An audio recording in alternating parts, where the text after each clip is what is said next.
to the Vagabond Way podcast. The journey goes ever on with The Long Road. This episode, Walking on the Brain. In this episode, we hear from Steve Bonham, who shares with the world a snippet from his new book, How to Survive and Thrive in an Impossible World. Kev takes us on a trip to Sweden, to quite literally a record store, and the Long Road get together to discuss walking, treks, and the adventure of life. The Vagabond Way podcast, featuring The Long Road, is exploring the world of the troubadour, the adventurer, the vagabond. The world isn't beige, it isn't processed, it's authentic, it's rich, and it's real. If those are the sorts of sentiments that make your brain light up, then hop on board. We are embracing all of those things, we're celebrating all of that, and we'd love it if you joined us on the journey.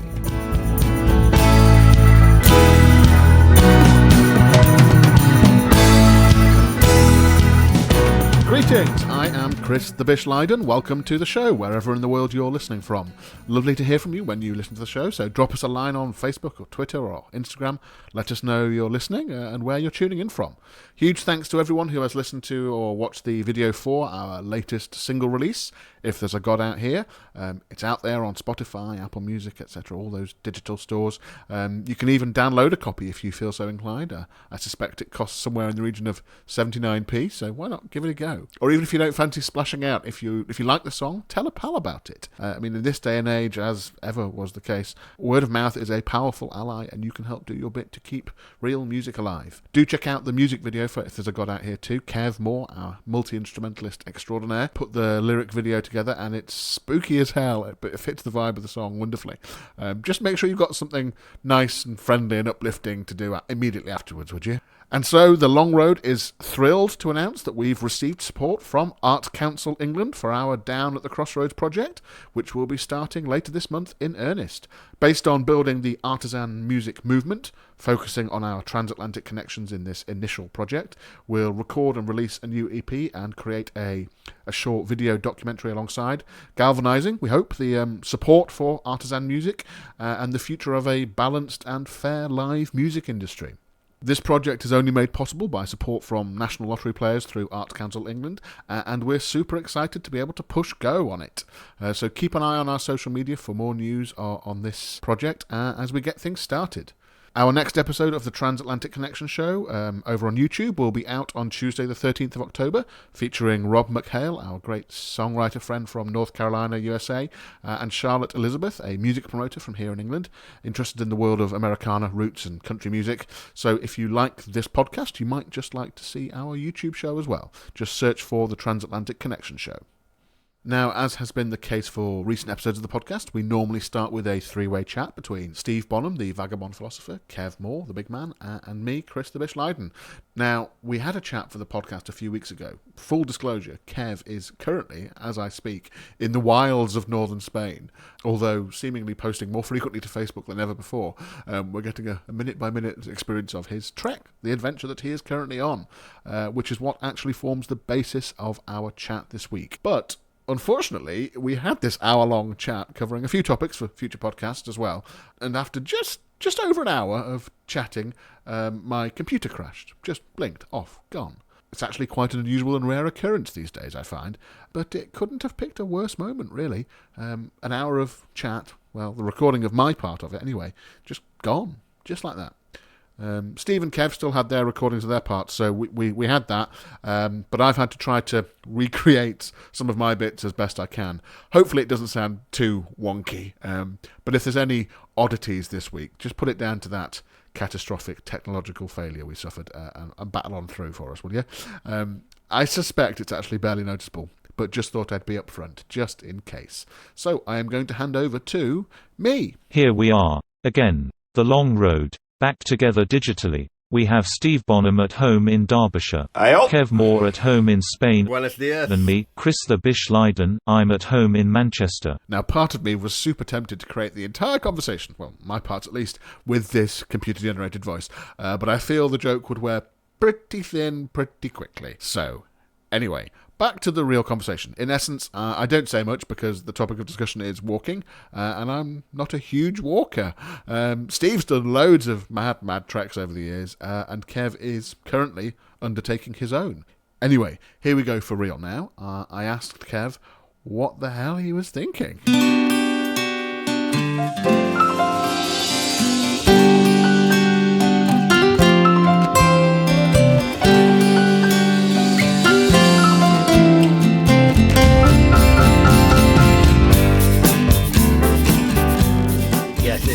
finally fragmented into the shadow of my former self. I've decided to walk not the entire, but a substantial part of the Camino de Santiago de Compostela for the uninitiated amongst you, and I trust that you will remain so, because I don't know what got into me.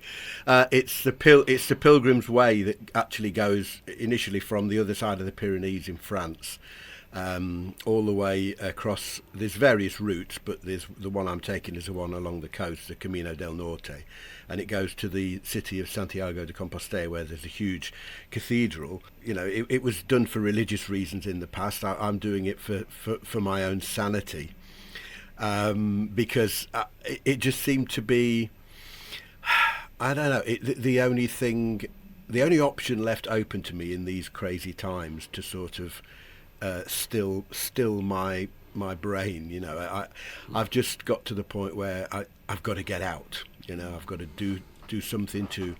I mean, it's very easy to throw in the phrase "find myself," but it's more to be at peace with the craziness that's going on around us. And I just think it was through a conversation I had with Muddy, my mate who used to be with Wishbone Ash, and he said he wanted to do this, and I went, then you've got somebody going to do it with you, you know. So we decided to do this, and it's 550 kilometres, and I will be half the man I was when I get to the other end. I should. You'll have calves like tree trunks, Kev. I'm sure. Yes. I'll look like a centaur.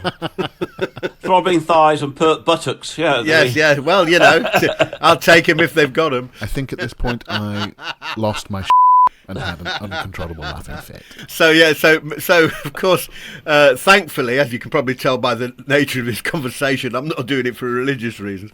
And apparently it's a good job, because Steve tells me that it's a good job he didn't tell me this on the day that I arrived there. I would feel an enormous sense of deflation. But apparently the geezer whose remains are at the other end might not be the geezer we think he is. Well, according to Jason Webster, who's a friend, it's much more likely that St James, who was a bit of a warrior thug as well, actually. He was, you know, somebody swapped coffins, and it's actually a Muslim intellectual who's actually probably buried there. But wow. But you know, let's not disappoint the 1 million people who ever do that walk. But you do. It's like getting. Do you remember Green Shield stamps, Kev? I do. Yeah, well, you get a stamp along the way, and it's like stamps towards heaven. Yes. So if you get a passport, you well, get. I don't think there's enough stamps available to put me on that route now. But one can only hope. So now I remember, Kev, months ago on one of these podcast chats, you were talking about, you know, possibly doing something like this walk. You needed to go and, you know, find yourself, or you need to do something different than what you've done before. I think, do you know what? I think that it basically boils down to a way of trying to take back some control of your life that we probably all feel has been wrenched from us, really. I think it's brilliant, Kev. I really do. You know that I do. I have a history of doing these crazy Indeed. walks. I haven't done that one. Yeah. And the biggest thing I get out of it is the immense sense of simplification that you get after 3 or 4 days. The Aborigines have this lovely idea, I'm told, which is the idea of being 4 days in. Mm-hmm. And basically, you know, if you go and walk about, it takes you about 4 days for your head to be in the right, actually there. Yes. It takes three of those days are just unloading all the, pardon the bleep, you're carrying, and then you're on the fourth of it. And I have absolutely found that to be true. You know, sometimes, you know, I can be, you know, some of the walks I've done have been, you know, I've been physically wrecked. But in another way, very at peace with myself. Yeah. Because I'm not carrying a load. You know. Yeah.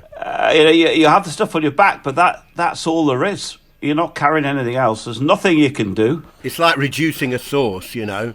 It's just taking it all down to the bare minimum. So, well, you'll probably, you might get a few missives from me on the way. Well, I need to give you a couple of bits of advice, Kev, up front. Number one, paper underwear floppy underwear. I mean, you get an awful lot of advice saying tight underwear, don't. No. It's not a good idea. You do need circulation down there, chum. And the other is there's a Boots lavender scented foot balm is unbelievably good. 4 times a day. Every time you stop, take your socks off. Yep. Clean your feet. You do smell like a little old lady from the house next door, but hopefully walk a little faster. Yeah. They'll smell you coming, and they'll festoon you with garlands when they. Jolly good. Would be my strict advice. Brilliant that you're doing it. I think it's fantastic. Looking forward to it, and I'm sure some of the some of my mindset and experiences will seep their way into our music somewhere down the line. I'm sure. Yeah, I'm going to actually I'm taking an old-fashioned journal with me, because I think that's the way to do it. Really, sit down at night and write your thoughts. Yeah. Well, my last 3 books, Kev, have come, almost each night, because you don't want to let media in. You want to. I just used to do a little Facebook post and then really not get involved. Never turn the news on, nothing, because that's my way of thinking on this. Basically you can tell all your friends where you are with a Facebook post, really, and then that's nice, and they like it, and they send you nice little notes back, and then I carry these Moleskine notebooks. That's what I've got, and that's what I do every evening. I would sit, and then when I'm working on a book, I basically almost can dictate it in, because I've just got I've sat down and wrote 8 or 9 pages that night, and I'm jealous, I'll be honest. Bloody jealous. It's the first year for about 10 years I've not done a big hike. I'm not understating it, though, when I say that it's necessary for my sanity. I think I need to do this, and I need to do it now. So totally get that, mate. Totally get that. Yeah, and if you can come back with the lyrics, another ballad of Duane and Billy Marie, which was written in the Middle Appalachian Forest, that's good for the band, really, isn't it? Yes, absolutely. It's all good for the band. And I've got no concept. How far is it, Kev? 550 kilometres. Many years ago, I did accidentally start a trek with Steve. Steve was doing this walk across Hadrian's Wall, raising money for a charity in the UK called Ataxia, and I just happened to be there at the first morning, and they said, "Get in the car, come on, we're off." And I accidentally did I can't remember how far it was, chunk of the walk. Yeah, he's dangerous to be around. He's dangerous to be around. It was so funny. Yeah. And again, I've got no concept. How long is this Camino walk going to take? I think it depends. It depends on the pace we decide to set, but I can't see it taking less than 3 weeks. So that's going at a fair old crack, really. It's probably if we did like 20 a day. It's going to. Yeah, but you need a rest day. You do need. Well, I need, but after 5 days or something, just take a day. Yeah, and then because actually it's easier to catch up those by walking out. Because I think otherwise you'll get sick of the road, and it's nice to know. Well, in a week's time, I'll just sit in the sun and have a beer and put lavender oil on my feet. You have an unhealthy attachment to that, Steve. Well, I was looking here, which these are the songs from the walks I've done so far that we've done. Ballad of Duane and Billy Marie that Kev and I wrote. Yeah. Walking the Wall was written on the trip you accidentally joined, Chris. Moroccan Song. Yeah. Beautiful Broken Dream, the Ballad of the Dragon's Tail, which we sample for this podcast. So I'm going to take this opportunity to play one of those songs that Steve mentioned there, and I have chosen to play Beautiful Broken Dream. Enjoy. The oldest wind is blowing along the Trail of Tears as Jackson and his children have stolen all our years. We wouldn't for a beautiful broken dream, slipping and sliding along the mountain stream, the forest and the backwoods, and the dancing in the dark. Hear my people crying for a beautiful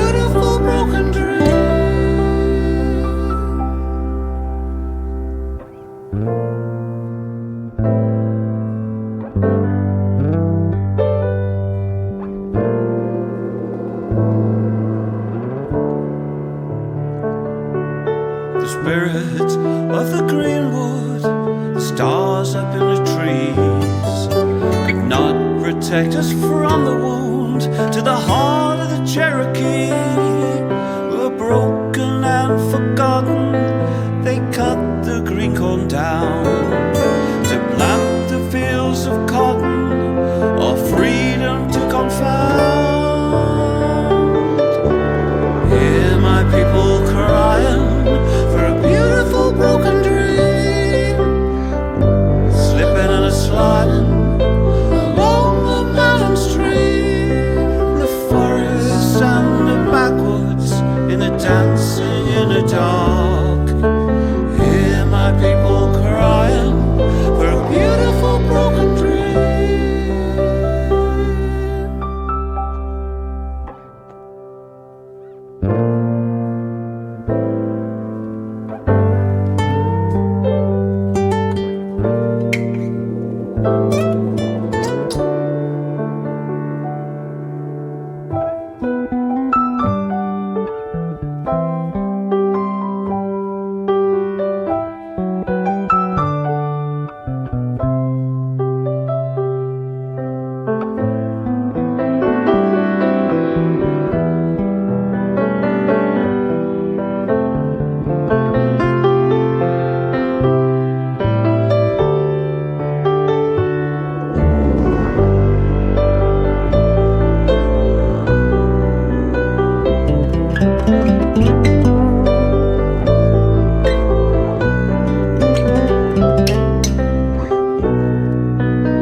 Refugees in our own land, the hurt and dispossessed.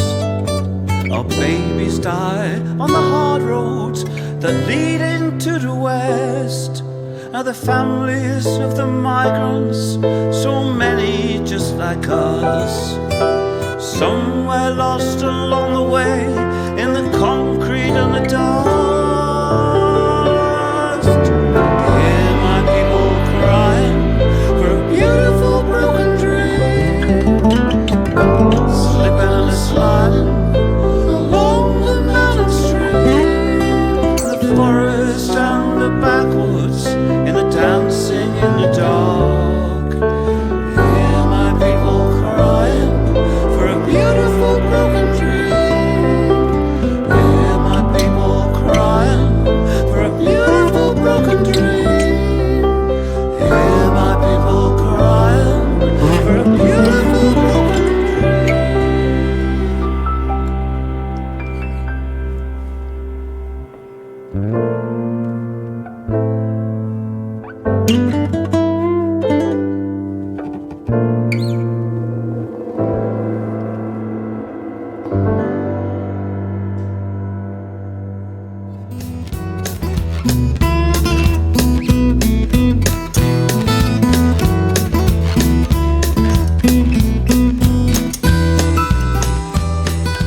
Steve's thing in the mix today, rather than a song in the mix, is a snippet from his new book. People kept on asking him for a practical guide for help through tricky times. So he spent time during lockdown here in the UK writing just that book.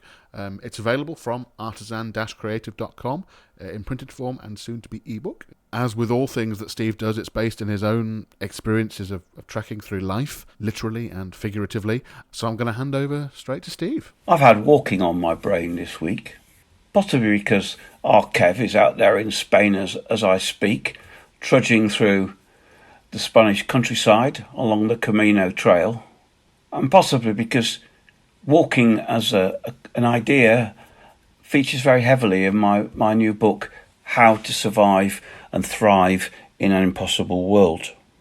So I thought I might share some of it with you. We are walking animals.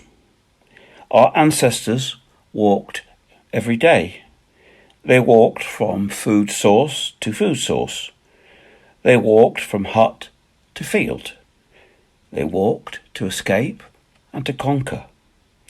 Our bodies are designed for it. Our babies are born helpless so that women can keep walking. The trade-off between hip size for locomotion and baby weight. Walking has the deepest and most profound physiological impact upon us. It has been shown to increase working memory, creative thinking, and problem solving. And, as importantly, as shown by Robert Thayer of California State University, to impact positively upon self-esteem, happiness, energy levels, and to reduce tension. Walking is an opportunity to literally step outside to engage with the world in new ways. It is a place where the background noise of life has disappeared, when the memories come to you about yourself and what's happened, when you look on and observe, with the emotional content turned down a little. Problems are solved as you walk through the trail by the river and along the road. Perspective is gained. It is the single most excellent psychological therapy I have ever come across. Walking reconnects us, in the words of Psychology Today, to the self-generative, imaginative capacities of ourselves and disconnects us from the chronic bombardment of prefabricated imagery. A note from a journal entry of mine, 4 days in, on a trek through the Atlas Mountains with my friend Brahim. For a few days, we crisscrossed the passes and valleys of the region, camping out in deserted valleys and the crest of mountain passes. I had worried about my fitness, but apart from a mild headache that disappeared by day 2, I felt fine. I'd come on this trip from a stressful and complex existence and noticed I was becoming increasingly relaxed. My life at that time was an impossible intersection of competing goals and demands. Dealing with them here was impossible, and they quickly faded to a vague zero. Travelling on foot, I noticed, has a simplifying effect. When the challenge in front of you is a steep 500-metre ascent on a blistering hot day, then more intangible concerns and worries tend to be in full retreat. The effect was amazingly liberating. When daily life becomes the pursuit of a limited number of clear, simple tasks, then I could see how the past, the present and future rebalance themselves. I could also see how it was possible to pursue more audaciously a dream of the life you wanted to live when you are not dragging around a sackful of competing goals. I mused on the causes of my newfound state of mind. At walking pace, life grows in intensity and richness. You notice things or see them more thoroughly. For instance, take the mud. The mud of Morocco is not brown, at least not in the Atlas Mountains. In the high Atlas Mountains, it is cinnamon, ochre, olive, purple, khaki, red as rust, even blue as eggshells. Yet, until yesterday, I would have called it brown. I remembered some psychological research that showed that walking improved our ability to perceive things and discriminate in detail. Was it fanciful, I wondered, to imagine that it also makes social perception more discriminatory, helping us to see what is important? I should be clear here what I mean by walking. I have friends who are seriously good hikers. Taking ultra-long distance treks is what they love. Their days are marked by mileages or kilometres to be achieved. I honour them for their skill, their toughness, and their dedication. I also know I drive them mad. For mostly, I want to saunter. I am totally with the great writer Henry David Thoreau, who wondered if sauntering was derived from a medieval conman called the saunterer. This was someone who begged for alms to go to the Holy Land with no intention of getting there. Or perhaps it came from sans terre, without land or home. Either way, to such walkers, destination is of little importance. Walking to be wild needs to be entirely undertaken for its own sake, and at a particular pace. Research into neuropsychology of walking showed that the most significant positive impacts were in light to moderate paces, a moderate pace being a mile in 15 to 20 minutes. Light to medium paces have positive impacts on psychological well-being, including lowering depression and reducing pain severity. Quite marvellously, these positive effects were not found at a greater speed. Happy sauntering, everybody. Well, I don't know about you, dear listeners, but I'm thrilled to hear that a saunter is the way to do it. I've rarely been accused of walking at anything faster than a saunter, and that's just fine by me. Now, Steve and I were discussing what we could play at this point, what song, having already played previously on the podcasts Take the First Step, which would have been perfect for last week's show, as Steve literally talked about taking the first step. Instead, last week, I played a song called Walking the Wall, which would have been, yep, you've guessed it, perfect for this episode, where Steve is literally talking about walking. So I've dug back into the archives and made a fabulously tenuous connection. A beautiful song from Steve's Songsmith album from 2014. It's a song called You've Been Running Much Too Long. And there you are, there's the link. Running from walking. You know, you got to just go with the flow sometimes. You've got to run with it. But there's some beautiful playing on this track all round. Jim Higgins on percussion, Pat Coyne on guitar, Nikki Keeling on backing vocals, David Ducey on violin, and Kev Moore on bass, and I'm on there on tuba as well. And actually these songs from Songsmith are coming out in a remastered form in a couple of weeks. It will be available on Spotify, Apple Music, etc. So if you like this slightly different output from us from years gone by, soon you'll be able to have it at your fingertips. Anyway, here is the tenuous Walking into Running linked song, You've Been Running Much Too Long.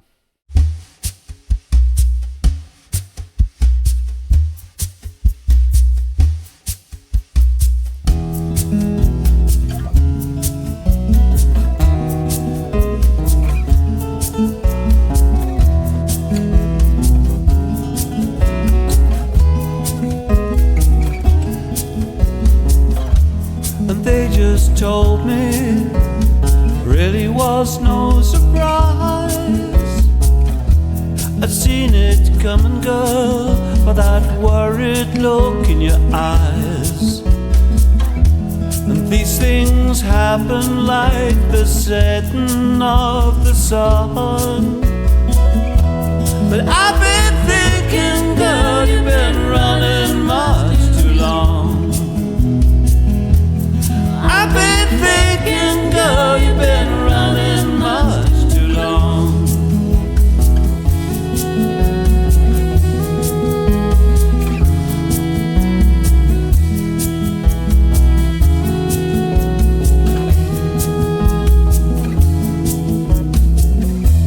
You always were crazy, but this time you've gone too far. Broke a whole lot of hearts, left a whole lot of scars. Said you made your choices down the barrel of a gun. But I've been thinking, girl, you've been running much too long. I've been thinking, girl, you've been running much too long.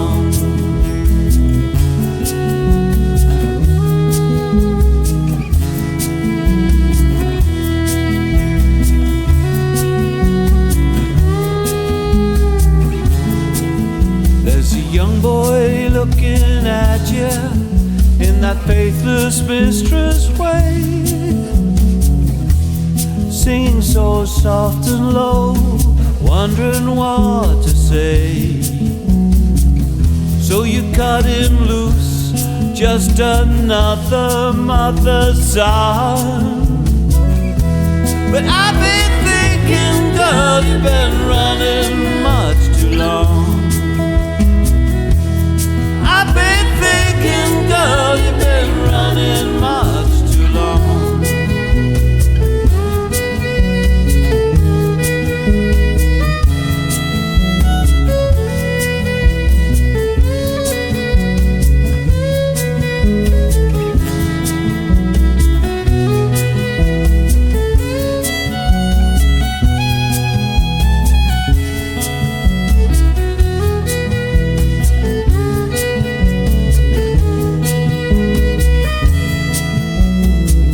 Fast and free with the Joker man in his shiny snakeskin shoes. His fingers in your pocket, you've nothing left to lose. And he kept on smiling as this dirty deed was done. But I've been thinking, girl, you've been running much too long. Yeah, I've been thinking, girl, you've been running much too long.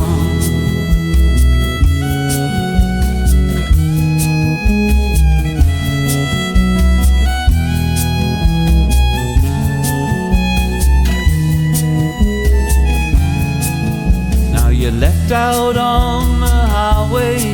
You say you won't get caught this time. With your flat shoes and your overcoat, don't tell me you're doing fine. I was round in the early days before this damn thing was begun. But I've been thinking, girl, you've been running much too long. I've been thinking, girl, you've been running much too long. I've been thinking, girl, you've been running much too long.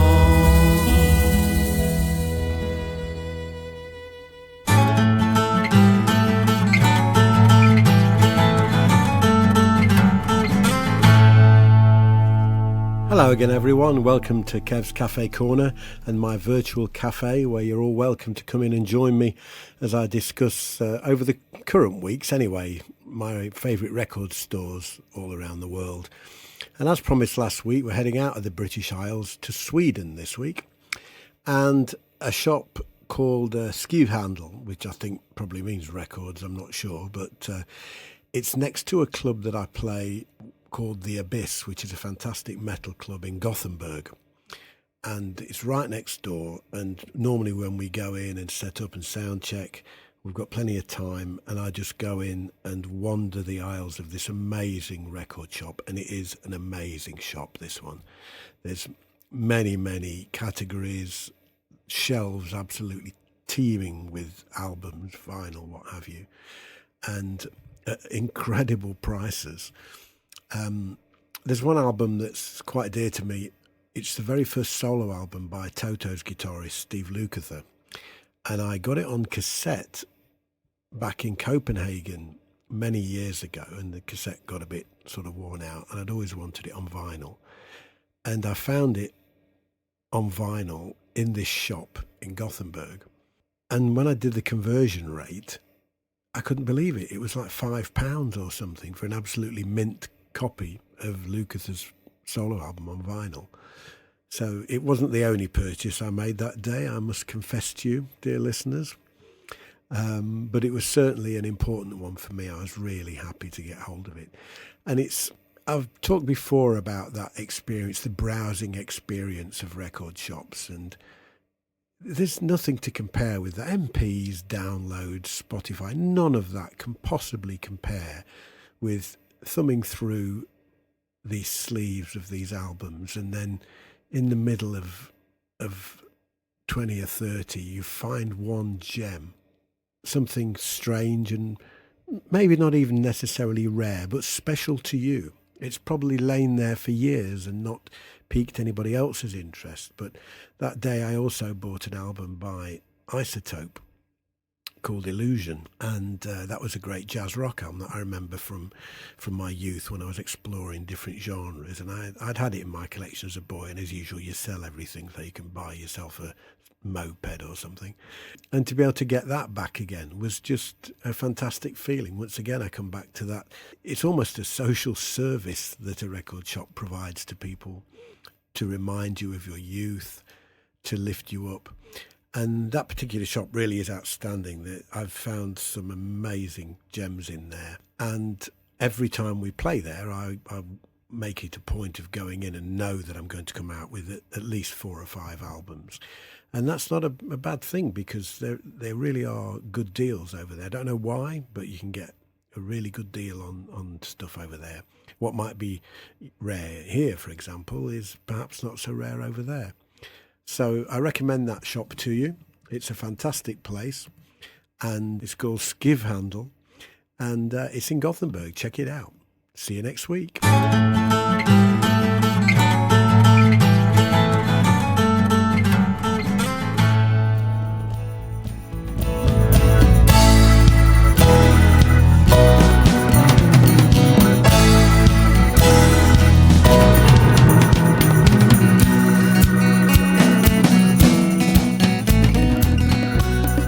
Daily Bread isn't about a specific baking triumph this week.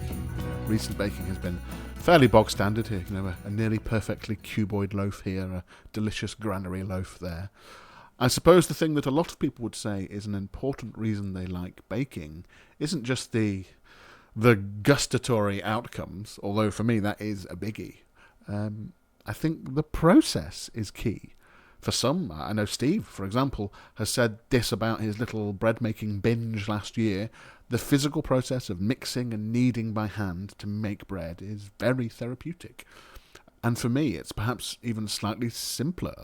The process of knowing that bread is being made, a simple, timeless, homemade, yet delicious staple, brings a comfort to my brain that you just don't get, I find, from buying a loaf.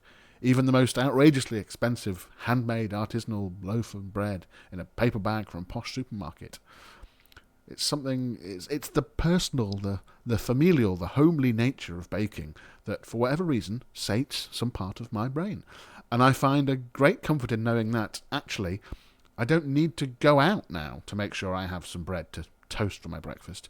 With a little bit of forethought, I can have fresh, homemade bread at home all the time, for very little expense and just a little bit of time and thought. A slice of a simpler time in many ways. Now, when my days are filled with online Zoom sessions and video editing and preparing X for the podcast or Y for the YouTube show or writing this piece of music or arranging that or transcribing the other, a simpler time, a simple outcome, but a satisfying one nonetheless.